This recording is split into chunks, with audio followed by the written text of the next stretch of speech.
دنیا کے اندر 4 بڑے بڑے بادشاہ گزرے ہیں،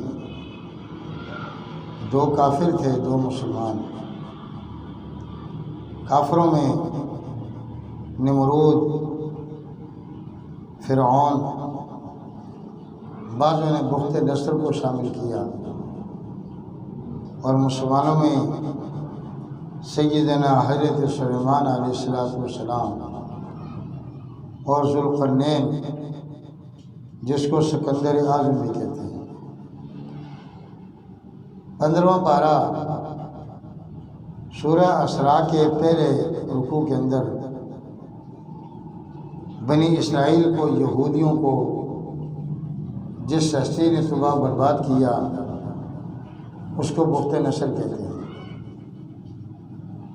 یہ یہودی بنی اسرائیل اللہ تعالیٰ کی مبغوض قوم ہے، اللہ تعالیٰ کے ان پر غضب ہے، اللہ تعالیٰ کے ان پر قہر ہے، اللہ تعالیٰ کے ان پر غصہ ہے۔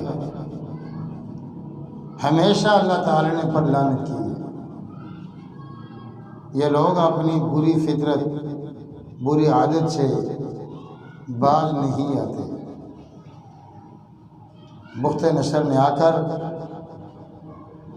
ان کو تباہ و برباد کیا، ان کا برا حال کیا،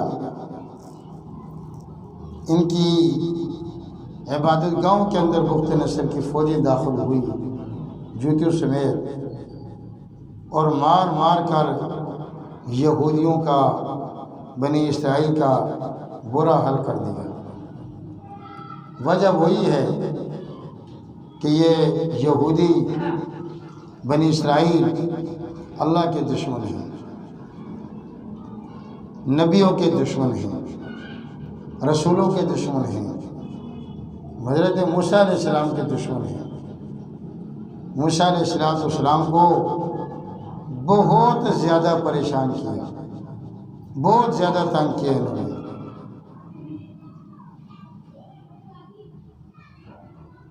پھر ہٹلر نے بھی ان کا برا حال کیا،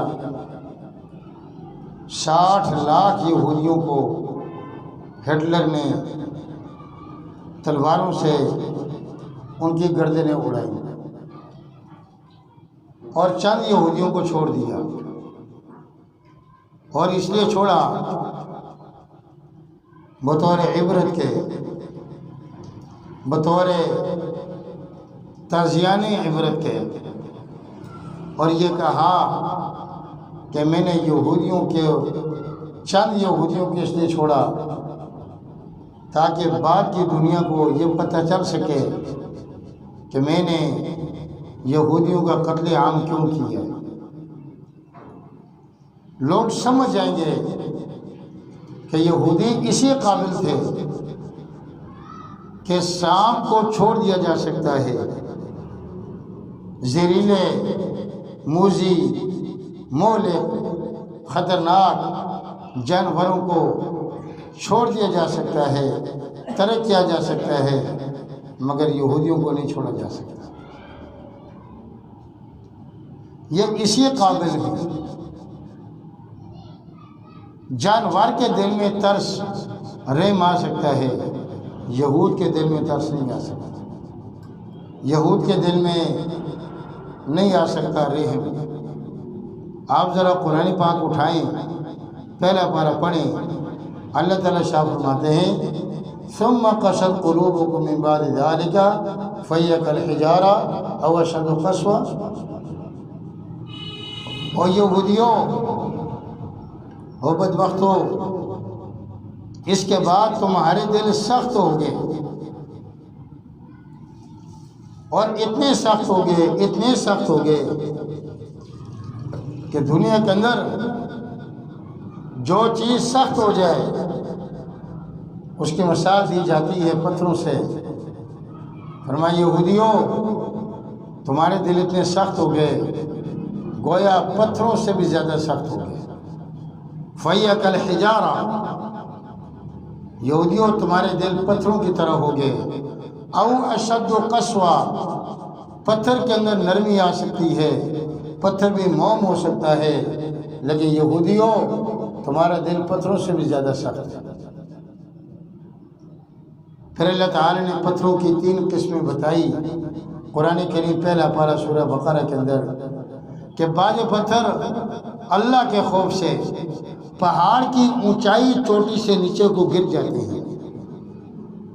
وَإِنَّ مِنْهَا لَمَا يَهْبِطُ مِنْ خَشْيَةِ اللَّهِ، جس کو ہم لینڈ سلائڈنگ کہتے ہیں۔ بڑے بڑی چٹانیں، بڑے بڑے پتھر جب پہاڑوں کی اونچائی سے گہرائی کی طرف، وادی کی طرف آتی ہیں، وہ کیوں آتے ہیں؟ اللہ کو سجدہ کرنے کے لیے۔ من خشیت اللہ، اللہ کے خوف سے، اللہ کے ڈر سے، اللہ کے خشیت سے۔ بعض پتھر روتے ہیں، گڑ گڑاتے ہیں، آنسو بہاتے ہیں۔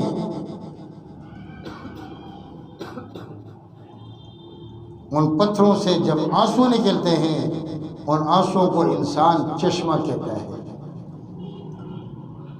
آپ نے دیکھا نہیں کہ بڑی بڑی چٹانیں ہوتی ہیں، بڑے بڑے پتھر ہوتے ہیں، ان کے اندر مٹی کا نام و نشان نہیں ہوتا، ان کے اندر سے چشموں کا پانی جاری ہوتا ہے۔ سردیوں میں وہ گرم ہوتا ہے پانی، گرمی میں وہ پانی ٹھنڈا ہوتا ہے۔ ہم میں اور آپ اس کو چشمہ کہتے ہیں۔ اللہ تعالیٰ کہتے ہیں کہ یہ پتھر روتا ہے، یہ پتھر کے آنسو ہیں۔ پتھر بھی نرم ہے، لیکن یہود بدبخت کا دل پتھروں سے بھی زیادہ سخت ہے۔ وَإِنَّ مِنَ الْحِجَارَةِ لَمَا يَتَفَجَّرُ مِنْهُ الْأَنْهَارُ، تیسرے پتھر وہ ہیں جو اتنے نرم ہو جاتے ہیں، اتنے نرم ہو جاتے ہیں، اتنے نرم ہو جاتے ہیں، اتنا روتے رہتے ہیں، ان پتھروں کے اندر سے نہروں کے نہریں جاری ہوتی ہیں۔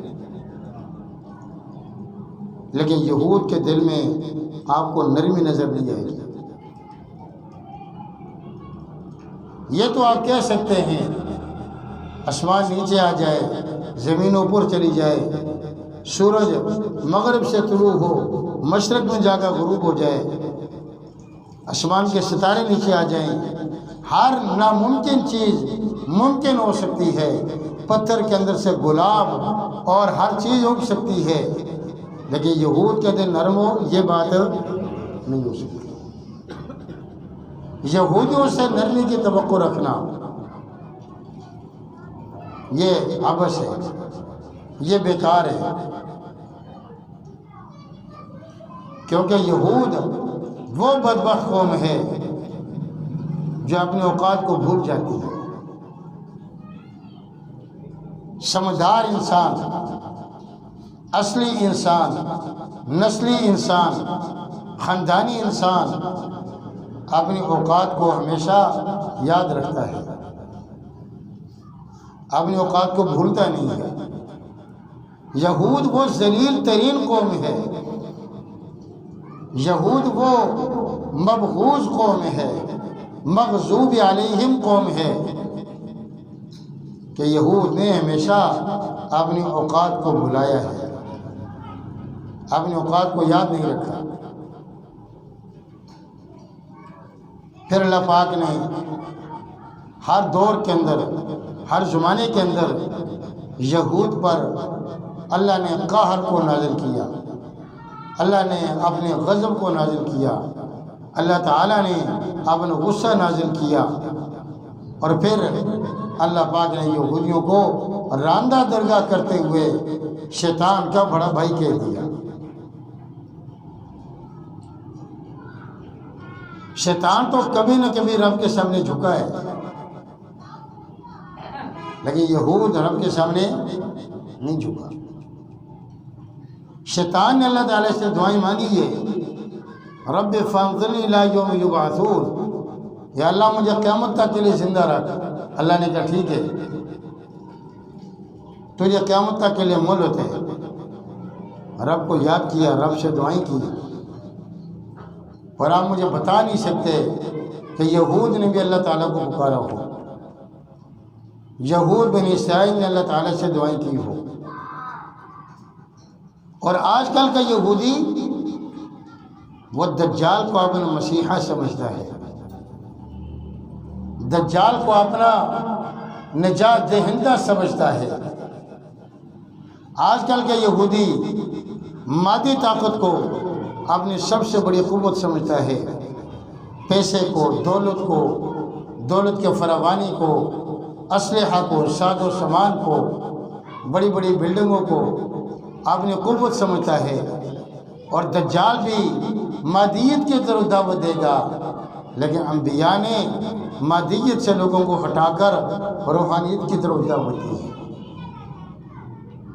روحانیت، نماز، روزہ، اللہ تعالیٰ کا قرب، نبی کریم صلی اللہ علیہ وسلم کا قرب، دلوں کے اندر رقت، دلوں کے اندر نرمی، آنکھوں سے آنسو کا بہہ جانا، کسی کا احساس کر لینا، کسی پہ ترس کھا لینا، کسی پہ رحم کر دینا، کسی کا خیال کر دینا، کسی کا لحاظ کر دینا، کسی کا لحاظ کر دینا، یہ رب کی صفت ہے۔ کیوں؟ اللہ ارحم الراحمین ہے، اللہ رحمان الرحیم ہے، اللہ بہت زیادہ مہربان ہے۔ یہود اللہ تعالیٰ کے دشمن ہیں، یہود بہت زیادہ ظالم تو ہو سکتے ہیں، جابر تو ہو سکتے ہیں، قاتل تو ہو سکتے ہیں، لیکن لفظ رحم یہود کے بدن میں آپ کو نہیں ملے گا۔ اس وجہ سے یہ یہود بدبخت ترین قوم ہے، اپنی اوقات کو بھول جاتے ہیں یہودی لوگ۔ اور یاد رکھیے، سوال یہ ہے کہ جب یہود اتنے لعنتی ہیں، اتنے بدبخت ہیں، اتنے ان پر اللہ کا غضب اور قہر اور جلال ہے، تو اللہ تعالیٰ کا عذاب نازل کیوں نہیں ہوتا؟ جواب یہ ہے کہ جو ہستی جتنی بڑی ہوگی اس کا حوصلہ اتنا بڑا ہوگا، اس کا حوصلہ اتنا بڑا ہوگا، اس کی حلم، اس کی بردباری، اس کی قوت برداشت اتنی بڑی ہوگی۔ بچے دیکھتے نہیں ہیں، چھوٹے چھوٹے ہوتے ہیں، معصوم ہوتے ہیں، ان کا دماغ چھوٹا، ان کی قوت چھوٹی، ان کے ہاتھ چھوٹے، ہر چیز ان کی چھوٹی، ان کی قوت برداشت بھی کم ہوتی ہے، ان کا حوصلہ بھی کم ہوتا ہے، ان کا حوصلہ بھی چھوٹا ہوتا ہے، بات بات پہ رو پڑتے ہیں، کسی کی بات کو برداشت نہیں کر سکتے۔ ایسے ہی اللہ بڑے نہیں ہیں، اللہ تعالیٰ تو بہت بڑے ہیں، اللہ اکبر۔ اس کا یہ مطلب نہیں کہ اللہ بڑے، اس کا مطلب یہ ہے اے اعظم من کل شیء، اللہ تعالیٰ ہر چیز سے بڑے ہیں۔ جب اللہ تعالیٰ بڑھے، اللہ کا حوصلہ بڑھا، اللہ کا حلم بڑھا، اللہ تعالیٰ کی قوت برداشت بڑھی۔ اللہ تعالیٰ دشمن کو جلدی نہیں پکڑتے، اس کو ڈھیل دیتے ہیں، اس کو مہلت دیتے ہیں، اور جب اللہ تعالیٰ کی مہلت پوری ہو جاتی ہے، اللہ تعالیٰ کی ڈھیل پوری ہو جاتی ہے، مکمل ہو جاتی ہے، اب اللہ تعالیٰ کی پکڑ جب آتی ہے، وَلَا يُوثِقُ وَثَاقَهُ أَحَدٌ، اللہ تعالیٰ ایسا پکڑتے ہیں، ایسا پکڑتے ہیں، ایسا پکڑتے ہیں کہ اللہ تعالیٰ کی پکڑ جیسی کسی کی پکڑ نہیں ہے۔ اللہ کی پکڑ آئی یہودیوں پر ہٹلر کی صورت میں، 60 لاکھ یہودیوں کو قتل کیا گیا۔ کتنی جی؟ منہ سے کہنا ساتھ، آگے پکڑ نہیں بچا سکا۔ اپنی اوقات کو بھول جانا یہ یہودی صفت ہے، اپنی اوقات کے اندر رہ جانا یہ امت مسلمہ کی صفت ہے۔ حدیث پاک کے اندر بڑا عجیب ایک واقعہ آتا ہے، ذرا پہ غور سے سنیے۔ نبی کریم صلی اللہ علیہ وسلم کا شان ہے، بنی اسرائیل کے اندر 3 آدمی تھے، 3 لوگ تھے۔ اللہ رب العزت نے ان کا امتحان کرنا چاہا، اللہ تعالی نے ان کو جانچنا چاہا۔ تو کیا ہوا؟ ان میں سے ایک کوڑی تھا، کھال جس کی پھٹ جاتی ہے، ہاتھ پاؤں پھٹ جاتے ہیں، چہرہ ان کو پھٹ جاتا ہے، دراڑیں آ جاتی ہیں، لوگ اس سے نفرت کرتے ہیں، گھن محسوس کرتے ہیں، اس کے جسم سے بدبو آتی ہے، کوئی اس کے ساتھ کھانے کو تیار نہیں، کوئی اس کے ساتھ رشتہ ناطہ کرنے کو تیار نہیں۔ اللہ نے امتحان لینا منظور کیا، فرشتہ بھیجا انسانی شکل و صورت میں۔ فرشتے نے آ کر اس سے ملاقات کی، بھائی تمہیں کیا مسئلہ ہے، تمہیں کیا پریشانی ہے؟ اس نے کہا مجھے کوڑ کی بیماری ہے، ہاتھ پاؤں پھٹے ہوئے ہیں، پوری کھال پھٹی ہوئی ہے، چہرے پہ جھریاں ہیں، میرے ساتھ کوئی بیٹھنے کو تیار نہیں، میں چاہتا ہوں کہ میری یہ بیماری دور ہو جائے۔ وہ فرشتے نے جو انسانی شکل میں آیا تھا اپنا ہاتھ اس کے چہرے پر پورے بدن پہ پھیرا، اسی وقت یہ ٹھیک ہو گیا، اور پوچھا تمہیں کیا چاہیے؟ ان دنوں اونٹ زیادہ ہوتے تھے، جیسا آج کل گاڑیاں، ہیلی کاپٹر، جہاز، بزنس، اس وقت میں اونٹ زیادہ تھے۔ تو اس نے کہا کہ مجھے اونٹ چاہیے۔ اس فرشتے نے اس کو گابن اونٹنی لا کر دے دی، ابھی 2-4 مہینے کے بعد اس کا بچہ پیدا ہو جائے گا۔ اب بچہ پیدا ہوا، وہ ٹھیک ہو گیا بندہ، بالکل خوبصورت، حسین و جمیل اونٹنی اس کو مل گئی۔ اس کی نسل اتنی پھیلی اتنی پھیلی اتنی پھیلی کہ بہت بڑی بستی اس کی بن گئی، ہر طرف اونٹ اونٹ، ہر طرف اونٹنی اونٹنیاں، بیچ رہا ہے، کاروبار کر رہا ہے، بزنس کر رہا ہے۔ ایک اونٹ کم از کم 1,00,000 2,00,000 کا تو بات کہاں تک چل جاتی ہے۔ فرشتہ دوسرے کے پاس آ گیا، دوسرا بندہ ایسا تھا اس کے سر پر ایک بھی بال نہیں تھا، وہ گنجا تھا، لوگ اس سے نفرت کرتے تھے، گھن محسوس کرتے تھے، اس کے ساتھ کوئی کھانے پینے کو تیار نہیں تھا۔ فرشتے نے اس سے ملاقات کی، کیا چاہیے؟ اس نے کہا کہ میرے سر کے بال آ جائیں تاکہ لوگ میرے ساتھ پیار کریں، محبت کریں، میرے ساتھ بیٹھیں، میرے ساتھ کھانا کھائیں۔ سارے لوگ مجھ سے نفرت کرتے ہیں۔ فرشتے نے اللہ کے حکم سے اس کے سر پر ہاتھ پھیرا، بال آگے، بڑے خوبصورت بڑے بڑے بال۔ فرشتے نے کہا تمہیں کیا چاہیے؟ اس نے کہا مجھے گائے سے زیادہ پیار ہے۔ فرشتے نے اللہ تعالیٰ کے حکم سے اس کو گابن گائے لا کر دے دی، 1.5-2 مہینے کے بعد بچہ ہو جائے گا۔ میں نے کہا ٹھیک ہے۔ اس گائے کی نسل میں اتنی برکت ہوئی، اتنی برکت ہوئی، اتنی برکت ہوئی کہ پورا گاؤں، پوری بستی اس کی گایوں سے بھر گئی۔ وہ گائے بیچ رہا ہے، کاروبار کر رہا ہے، بزنس کر رہا ہے، بڑا اس کے دونوں کا کاروبار پھلا پھولا، بہت کاروبار بڑھ گیا۔ فرشتہ تیسرے کے پاس آیا، وہ تھا نابینا، اس کی آنکھیں نہیں تھی۔ اس سے فرشتے نے بات کی، تمہیں کیا چاہیے؟ اس نے کہا یار کیا چاہیے، ہمارے سامنے تو رات کو بھی اندھیرا، دن کو بھی اندھیرا، ہمیں نہیں پتہ سورج کیا ہے، چاند کیا ہے، ماں کیسی ہے، بہن کیسی، بہو کیسی، فلاں کیسا فلاں کیسا، زمین کیسی، ہمیں تو ہر وقت اندھیرا ہے، مجھے آنکھیں چاہیے۔ فرشتے نے اللہ کے حکم سے اس کے چہرے پر ہاتھ پھیر دیا، اس کو آنکھیں آ گئی، ہر چیز نظر آنے لگ گئی، بڑا خوش ہوا۔ اچھا یہ دنیا ہے، یہ سورج ہے، یہ چاند ہے، ماں یہ ہوتی ہے، باپ بہن بھائی ہاتھ یہ ہوتے ہیں، مجھے تو آج پتہ چلا۔ تمہیں کیا چاہیے؟ اس نے کہا مجھے بکریوں سے زیادہ پیار ہے۔ فرشتے نے اللہ کے حکم سے اس کو ایک گابن بکری لا کر دے دی۔ کچھ عرصے کے بعد اس کا بچہ ہو گیا، پورا گاؤں، پوری بستی اس کی بکریوں سے بھر گئی۔ کافی عرصے کے بعد یہی فرشتہ دوبارہ آیا، غریب، مفلس، کمزور، تنگ دست، بوڑھا، پھٹے پرانے کپڑے، تھکا ہارا ہوا، پاؤں میں درد ہے۔ انسانی شکل میں فرشتہ آیا، پہلے بھی انسانی شکل میں آیا تھا، سب سے پہلے والے کے پاس آیا۔ اس نے کہا کہ بھائی میں مسافر ہوں، میں پردیسی ہوں، میں غریب ہوں، میں نے بہت دور کا سفر کرنا ہے، تمہارے پاس اتنی زیادہ اونٹنیاں ہیں، اونٹ ہیں، مجھے ایک دے دو ہدیہ فری کے طور پر، تاکہ میں اس پہ سوار ہو کر اپنے سفر طے کر سکوں۔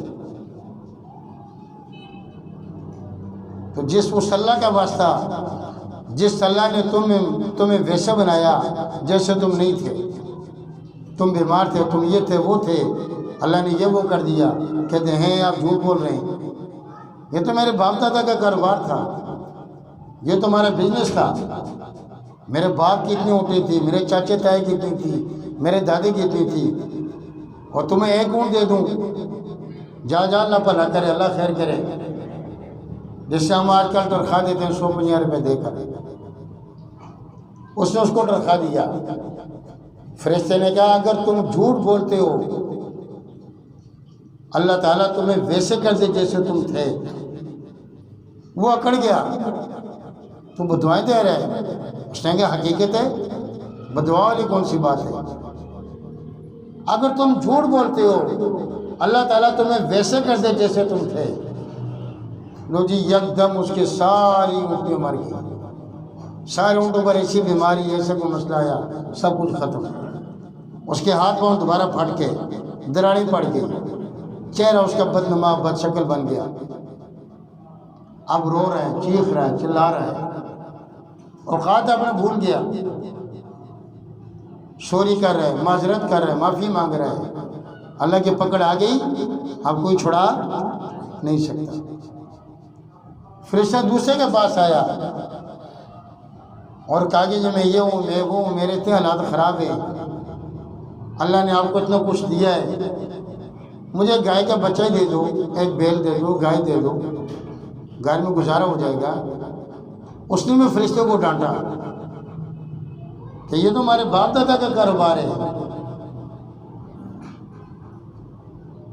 اللہ نے کیا کہ میں تو شروع سے ٹھیک ٹھاک تھا، میرے بال بھی تھے، میرا یہ بھی تھا، وہ بھی تھا، سب کچھ تھا۔ فرشتے نے کہا اگر تم جھوٹ بولتے ہو اور حقیقت میں تم جھوٹ بول رہے ہو تو اللہ تعالیٰ تمہیں ویسے ہی کرتے جیسے تم پہلے تھے۔ ایسا وبال، ایسا عذاب آیا کہ ساری گائے، ساری ڈنگر اس کے سر کے بال سارے اس کے جھڑ گئے، دوبارہ بدنما بد شکل ایک عجیب ہیولا بن گیا، سب کچھ ختم۔ کہاں اللہ نے ہیرو بنایا تھا، اس نے اپنی فطرت سے ہیرو کو پسند نہیں کیا، زیرو بن گیا، ہیرو سے زیرو پہ آ گیا۔ حضور علیہ السلام کا ارشاد ہے، تیسرے کے پاس فرشتہ گیا، اس کو ساری باتیں بتائی، اس نے کہا ہاں ہاں تم سچ کہتے ہو، میں غریب تھا، میں فقیر تھا، میں بیمار تھا، میں اندھا تھا، نابینا تھا، تم جو کہہ رہے ہو اس سے زیادہ میری خستہ حالت تھی، اس سے زیادہ میری بری حالت تھی۔ تم ایک بکری کی بات کرتے ہو، ساری بکریاں لے جاؤ، جس اللہ نے دی ہے اسی اللہ کے نام پر سارا مال ہے، ماں کے پیٹ سے تو کوئی لے کر آیا نہیں ہے۔ دنیا میں اللہ تعالیٰ مالدار کو مال دیتا ہے آزمانے کے لیے، غریبوں کا، فقیروں کا، سفید پوش لوگوں کا کتنا خیال کرتا ہے۔ ماں کے پیٹ سے کوئی فقر و فاقہ لے کر نہیں آتا، دنیا میں آ کر اللہ اس کی حالات کو خراب کر دیتے ہیں امتحان کے لیے، کہ مانگتا ہے ہر ایک سے بھیک یا پردہ کرتا ہے، شرم و حیا کرتا ہے۔ فرشتے نے اس سے کہا تجھے تیری بکری مبارک، تجھے سب کچھ مبارک، ہم فرشتے ہیں، ہمیں بکریوں کی، گائے کی، اونٹنیوں کی کیا ضرورت ہے، ہم تو فرشتے ہیں۔ اللہ تعالیٰ نے بطور امتحان کے مجھے تمہارے پاس بھیجا تھا، تم کامیاب ہو گئے، بکریوں تمہیں مبارک، خوبصورت مبارک، آنکھیں تمہیں مبارک، مال و دولت و کاروبار و بزنس تمہیں مبارک۔ تمہارے پہلے دونوں بھائی ناکام ہو گئے، جا کر ان کی حالت کو دیکھو، تم کامیاب ہو گئے۔ اپنے اوقات کو نہیں بھولنا چاہیے۔ آج ہمارے پرس کے اندر چند روپے آ جائیں، 2-4 ہزار آ جائیں، 5-5 ہزار کے نوٹ آ جائیں، ہڈیاں ہماری مضبوط ہو جائیں، رگوں میں گرم گرم خون ہو جائے، بڑا مکان مل گیا، بیٹے ہمارے اعلیٰ شاعلہ پوسٹوں پہ لگ گئے، بچوں کی شادی ہو گئی، ہم فرعون بن جاتے ہیں، اپنے اوقات کو بھول جاتے ہیں، ہم غریب کو مکھی مچھر سمجھتے ہیں، ہم یہودیوں کو برا کہتے ہیں، خود ہم یہودی بن جاتے ہیں۔ یہ یہودی صفت ہے، اپنے اوقات میں نہ رہنا، اپنے اوقات کو بھول جانا، اپنے ماضی کی طرف دیکھنا چاہیے، مستقبل کی طرف نہیں دیکھنا چاہیے۔ بڑی پیاری بات کتاب میں لکھی ہے کہ دنیا میں آنے کے لیے 9 مہینے پہلے بتا دیا جاتا ہے۔ آپ کے گھر مہمان آ رہے ہیں، کتنے مہینے پہلے؟ 9 مہینے پہلے۔ بیٹی آئے گی، بیٹا آئے گا، بتا دیا جاتا ہے، لیکن دنیا سے جانے سے پہلے 9 سیکنڈ پہلے میں نہیں بتایا جائے گا۔ عقل کے ناخن لیں، ہوش کے ناخن لیں، انسان ہے تو انسان کے بچے بن کے رہیں، ہم بندے ہیں تو بندے کے بچے بن کے رہیں، بندر کے بچے نہ بنیں۔ تکبر نہ کریں، غرور نہ کریں، ہر انسان کا خیال کریں، امت محمدیہ کا خیال کریں۔ بہت تھوڑا وقت رہ چکا ہے یہودیوں کی ذلت کا، کہو انشاءاللہ وقت آئے گا، ہماری زندگی کے اندر آئے گا۔ وہ بچے جو پیدا ہوئے ان کی ابھی جنم پرچی نہیں بننی تھی، ان کا ڈیتھ سرٹیفکیٹ بن گیا۔ وقت آئے گا۔ اس سے بڑی کیا دہشت گردی ہے کہ مریضوں کو نہیں چھوڑا۔ جو مریض موت کے قریب ہیں ان کے سینوں میں سروں پر گولیاں مار کر الشفا اسپتال سے ان کو گولیاں مار کر ان کو موت کے منہ میں دھکیل دیا۔ بوڑھوں کا کیا قصور؟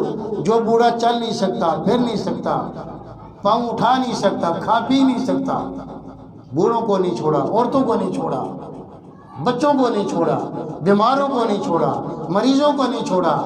یہودیوں اپنے اوقات میں تم نہیں رہے، وقت آ رہا ہے، تمہارے مسیحا دجال کو بھی دیکھا جائے گا، اور امام مہدی حضرت عیسیٰ علیہ السلام آئیں گے، پھر تمہیں انشاءاللہ ابو عبیدہ کے روحانی بچے تمہیں بتائیں گے کہ اسلام کیا ہے اور امت محمدیہ کے بیٹے کیا ہیں، وہ انشاءاللہ۔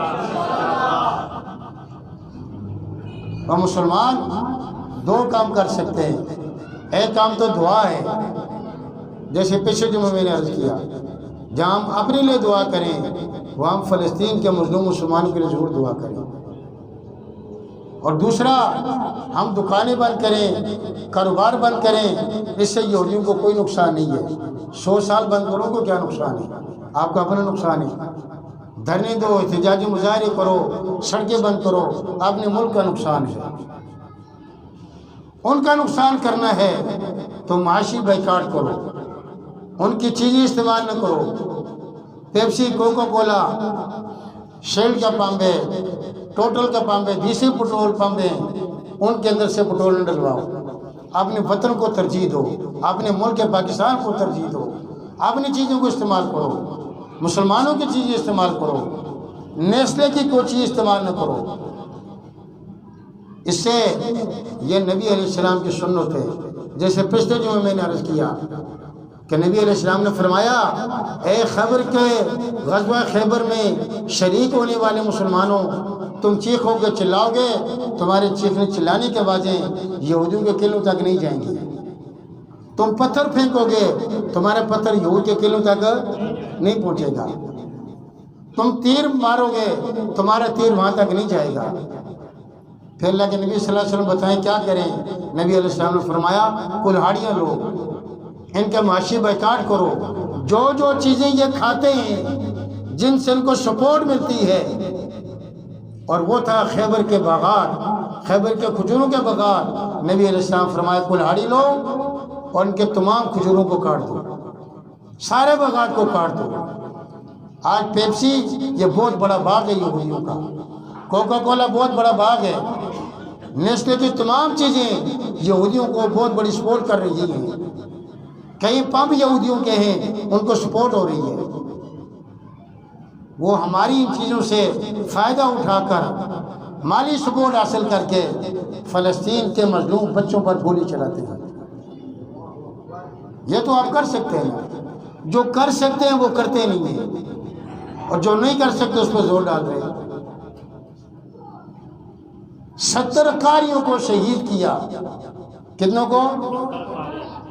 دغا بازی کر کے، منافقی کر کے، غداری کر کے نبی علیہ السلام نے بھیج دیا 70 قاریوں کو۔ ذرا بچوں کو قاری بناؤ نا، تمہیں پتہ چل جائے کہ کتنے مشکل سے حفظ ہوتا ہے، کتنی مشکل سے بچے یاد کرتے ہیں۔ تمہارے بچوں کو حافظ قاری ہے نہیں ہے، شیٹی کے ڈیوجی ڈو کاٹی ریڈ کتے بلے کی تعلیم دی ہے، وہ تو کافروں کے پاس بھی ہے۔ اللہ کے خزانوں میں سب سے قیمتی خزانہ خدا کا قرآن ہے، اس سے اللہ نے تمہارے بچوں کو محروم کر دیا ہے۔ ساری زندگی نبی علیہ السلام کی زندگی کا نچوڑ کریم خلاصہ وہ 70 قاری تھے۔ بستی والے آئے، دھوکہ دیا کہ ہماری پوری بستی مسلمان ہو گئی ہے، آپ قاری بہت زیادہ بھیجیں، پوری بستی میں پھیل جائیں اور قرآن کو پڑھا کر چند دنوں میں واپس آ جائیں۔ نبی علیہ السلام رحمۃ اللہ علیہ تھے، بھیج دیا سب کو۔ راستے میں چھپ کر دائیں بائیں تیر تلواریں نیزے لے کر بیٹھے ہوئے تھے، چاروں طرف سے تیر برسائے، سب کے سب قاریوں کو شہید کر دیا، ایک قاری سب بچ کے۔ اس نے دعا کی ہے، اللہ مجھے اس وقت تک نہ مارنا جب تک میں تیرے نبی کی زیارت نہ کروں صلی اللہ علیہ وسلم۔ یہ قاری بھاگتے بھاگتے نبی علیہ السلام تک پہنچے۔ نبی علیہ السلام کو بتایا کہ جی غداری ہو گئی، 70 حافظوں کو شہید کر دیا ظالموں نے، 70 قاریوں کو شہید کر دیا۔ نبی علیہ السلام اتنے خفا ہوئے، اتنے روئے کہ 40 دن نماز فجر میں قنوت نازلہ پڑھی۔ کتنے دن جی؟ قنوت نازلہ۔ یا اللہ انہوں نے امت محمدیہ کے خلاصے کو، نچوڑ کو، امت محمدیہ کے کریم کو تباہ کیا، اللہ تو ان کا بیڑا غرق کر۔ اور پھر اللہ پاک نے روک دیا، میرے نبی 40 دن ہو گئے، اب ان کے بیڑا غرق ہو چکا، اب آپ مزید نہ روئیں۔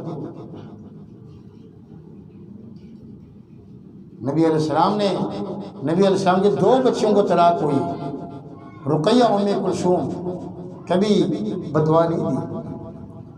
طائف کے اندر 3 سال نبی علیہ السلام بند رہے، طائف کے وادیوں میں۔ صحابہ پتے کھانے پر مجبور ہو گئے، گھاس کھانے پر مجبور ہو گئے۔ نبی علیہ السلام نے مکہ کے کافروں کو بدعا نہیں دی، لیکن جب ظالموں نے 70 قاریوں کو شہید کیا تو نبی علیہ السلام نے کتنا عرصہ بدعا دی ہے؟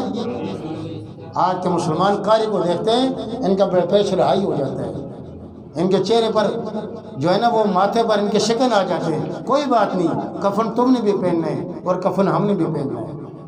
دن قیامت کا ہوگا، تمہارا گریبان ہوگا، ہمارا ہاتھ ہوگا۔